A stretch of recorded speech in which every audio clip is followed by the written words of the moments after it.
Assalamualaikum warahmatullahi wabarakatuh. Perkenalkan, nama saya Dina Marani Fajar dengan NPM 4421210009. Di sini saya akan menjelaskan mengenai flowchart pada kelompok saya, yaitu PT Jaya Karya Furniture. Sebelumnya izinkan saya untuk share screen flowchart yang sudah kelompok kami gabungkan sebelumnya.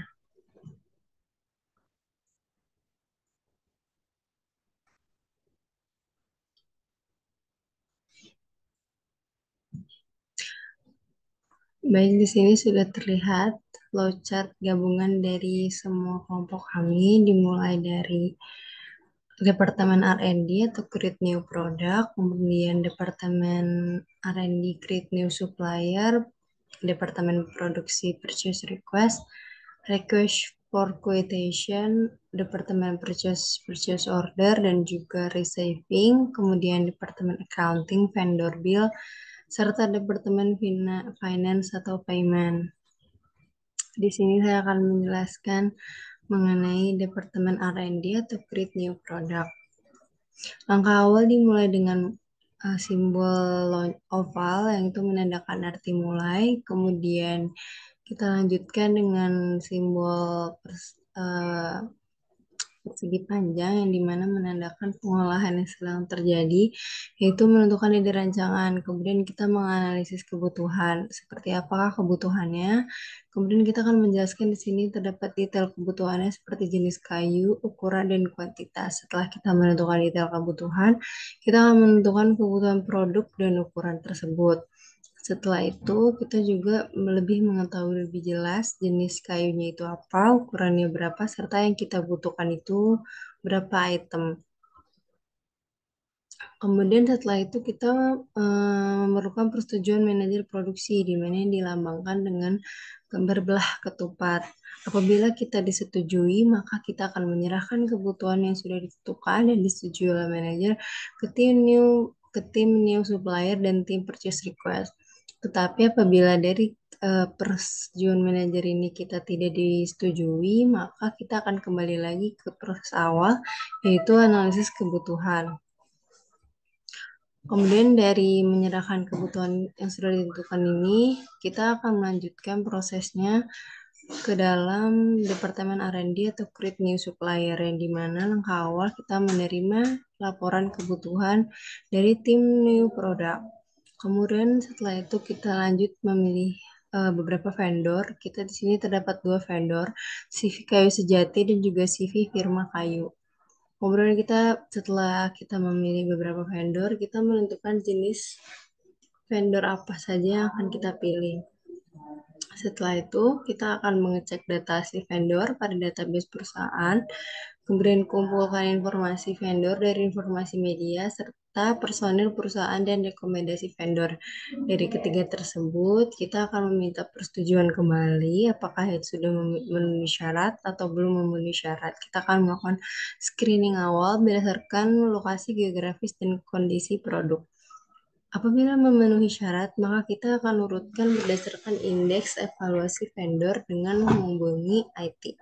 Tetapi apabila kemudian pilih vendor yang memiliki produk yang berkualitas untuk dilakukan kerjasama.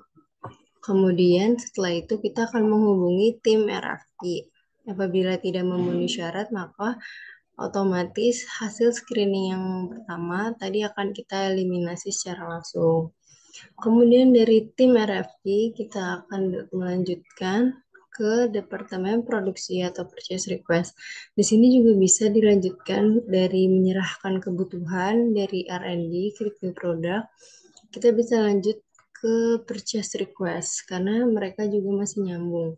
Yang pertama ini kita menerima daftar kebutuhan dari tim New Product. Kemudian kita membuat daftar permintaan barang di mana daftar kebutuhan barang tersebut harus kita jelaskan secara detail seperti apa jenisnya, kemudian ukurannya, dan juga kuantitasnya. Kemudian kita melengkapi form purchase request dan setelah itu kita meminta pihak manajer produksi setuju atau tidak. Kalau setuju, dia akan mengirimkan PO ke bagian purchase. Kemudian apabila tidak setuju, maka akan memperbaiki dan permintaan pembelian dan pengirim ulang ke permintaan. Jadi akan dikembalikan ke departemen yang membuatnya untuk segera diperbaiki. Kemudian apabila ya, maka proses tersebut akan terus berlanjut sampai ke purchase order.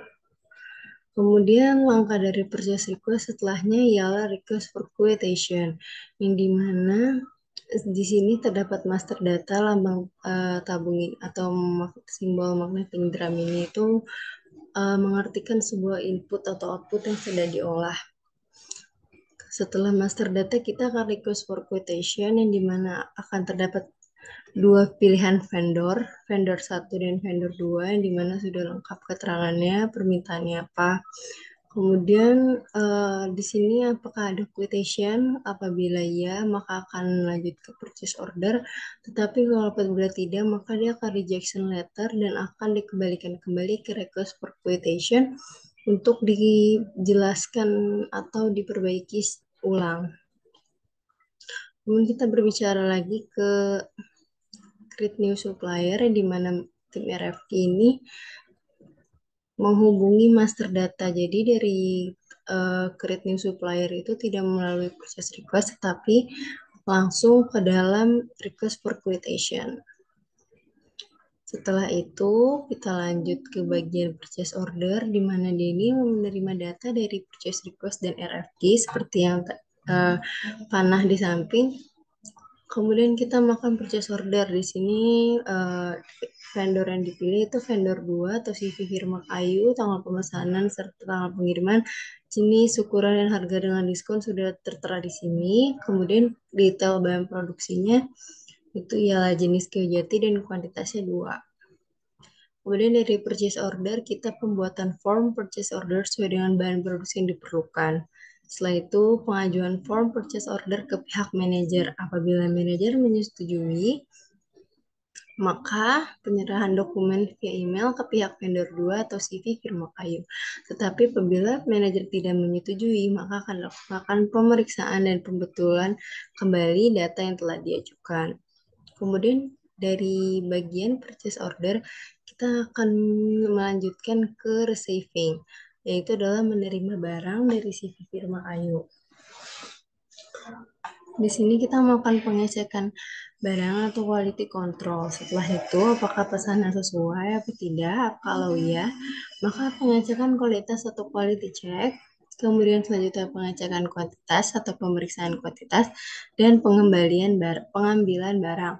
Tetapi apabila pesanannya tidak sesuai, maka laporan ke supervisor dan kembali ke vendor. Kita lanjut setelah dari pengambilan barang, apabila disetujui dari receiving, maka kita akan lanjutkan ke departemen accounting atau vendor bill. Di sini kita akan menerima vendor bill, kemudian apakah vendor bill memiliki nomor purchase order. Apabila jawabannya setuju atau ya, maka kita akan mencocokkan vendor bill dengan purchase order yang disetujui. Isi form tagihan vendor seperti nomor bill, vendor, nama barang, ukuran, kuantitas, serta harganya. Kemudian apabila tidak disetujui, maka hubungi purchase untuk menerima penyelesaikan purchase order atau PO dan menyetujuinya. Dan ini kalau tidak cocok dengan vendor bill yang telah kita setujui, maka hubungi vendor untuk menginformasikan bahwa vendor bill ditahan untuk menunggu penerimaan barang atau layanan. Apabila ya, maka kita akan melakukan persetujuan manajer accounting, kemudian kita mensimpan vendor bill, kemudian confirm vendor bill dan registrasi pembayaran. Setelah dari bagian saving, kita dilanjutkan panah ini menyambung ke bagian payment atau departemen finance. Masuk ke menu pembayaran, kemudian masuk ke nomor pembayaran, dan apakah sudah sesuai. Apabila belum sesuai, maka akan dihubungi vendor kembali, tapi apabila ya atau sudah sesuai, maka kita akan memilih jenis pembayaran, kemudian persetujuan manajer keuangan, kemudian dilanjutkan dengan lakukan pembayaran, dan tahap pun selesai. Baik, seperti inilah gambaran flowchart untuk beberapa bagian departemen. Dan ini terutama flowchart pada PT Jaya Karya Furniture, yang dimana kami menjual beberapa jenis bahan kayu. Dan di sini juga kami menjelaskan dari masing-masing departemen satu persatu seperti ini.